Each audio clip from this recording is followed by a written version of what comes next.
Oi, tudo bem? Sou Luciano da Fonseca, aqui do canal Em Busca. Desejo a você muita força e muita paz.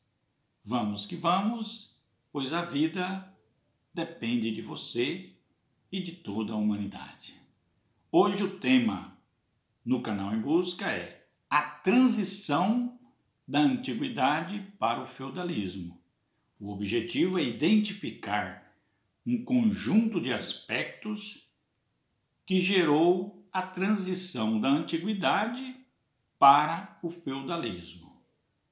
Segundo Pierre Anderson, o fim da antiguidade clássica foi marcado pela queda do Império Romano do Ocidente, ocorrida em 476 da era cristã, quando o último imperador, Rômulo Augusto, foi expulso de Roma por Odoaco, um rei germânico. Nesse contexto, a cidade eterna, a cidade de Roma, vai enfrentar um conjunto muito grave, muito complexo de crise política, econômica, social e principalmente moral. Assim, além de enfrentar um conjunto de escândalos de corrupção feito tanto pelo exército quanto pelo governo, Roma vai ser sacudida pelas invasões bárbaras e principalmente pelo avanço de uma nova ordem estabelecida pela moral cristã. Conforme a literatura didática, entre os fatores que levaram à crise final do Império Romano, podemos enumerar o esgotamento do expansionismo militar ou o fim das guerras de conquista, a sensível escassez de mão de obra escrava, o processo inflacionário que gerou a fome, a miséria e principalmente os altos gastos com o exército, com a administração e com a nobreza, as revoltas internas e o processo de invasões bárbaras. Outro fator fundamental no processo transitório da antiguidade para o feudalismo foi a questão política, que envolvia a falta de regras com relação à sucessão imperial. Não havia uma norma romana, nem legal e nem hereditária. Com isso, no decorrer do Baixo Império, surgiu uma crescente anarquia militar, que se caracterizou com profundas disputas entre os generais pelo poder e pelo controle dos recursos militares. Na visão de especialistas, a partir do século III, um conjunto de aspectos nasceu com a crise do Império Romano, surgindo daí elementos fundamentais para uma nova ordem na Europa.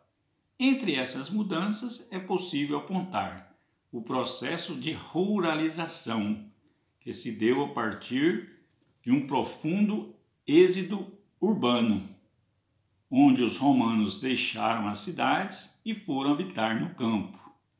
Nesse sentido, ocorreu a formação do colonato pelos patrícios, uma espécie de colônia que se configurou com a origem do feudo.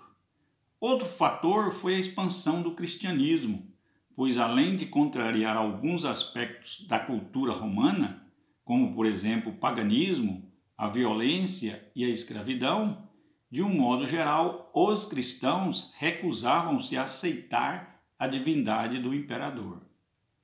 Na visão de Mosenfiller, no contexto da transição desde o século III, o Império Romano, diante da crise, vai realizar algumas tentativas para conter o seu próprio fim.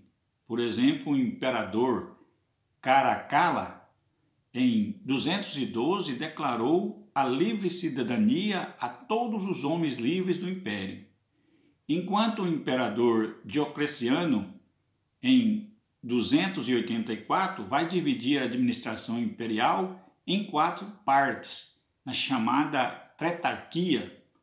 Além de enfrentar a infração, ele vai impor um conjunto de normas religiosas. Por exemplo, ele vai revigorar a divindade espiritual, a divindade imperial, e, consequentemente, ele vai ordenar a perseguição aos cristãos com o fechamento das igrejas.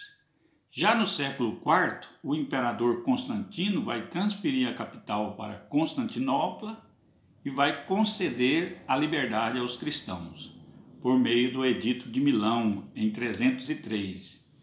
Nesse mesmo intuito, ou seja, no sentido de acalmar a crise da sociedade romana, diante desse processo, Teodósio, o imperador romano, em 395, tornou-se o cristianismo a religião oficial do império.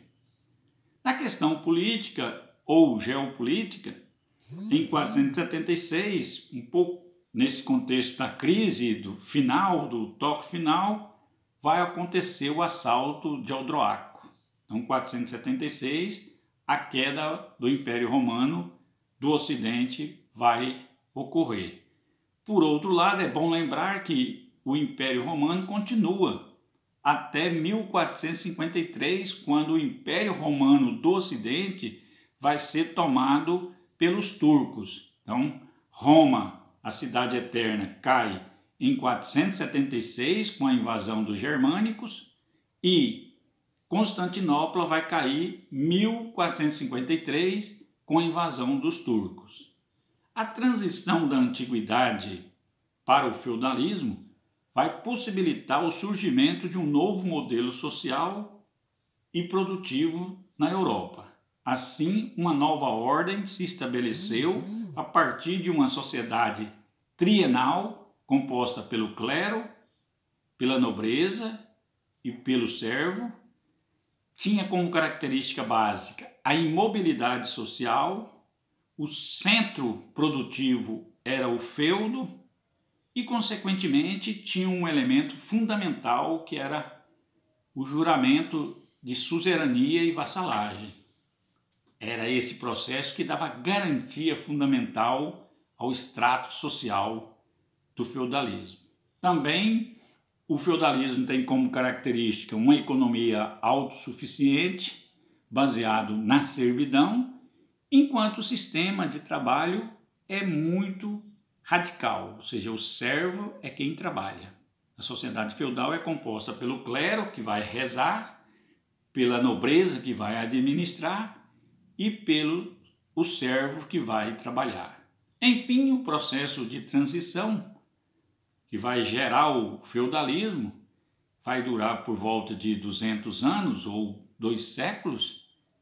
Ele vai iniciar na parte oeste da Europa, depois ele toma a parte central e vai se espalhar por todo o continente, tendo como fundamento a religião cristã, que serviu como ideologia dominante.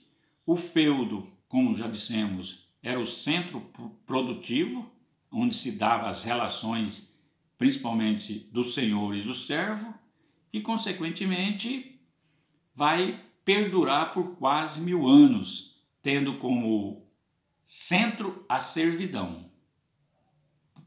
Por último, o homem feudal voltou-se para o mundo da fé, que gerou uma mentalidade mística desprovida da razão greco e romana.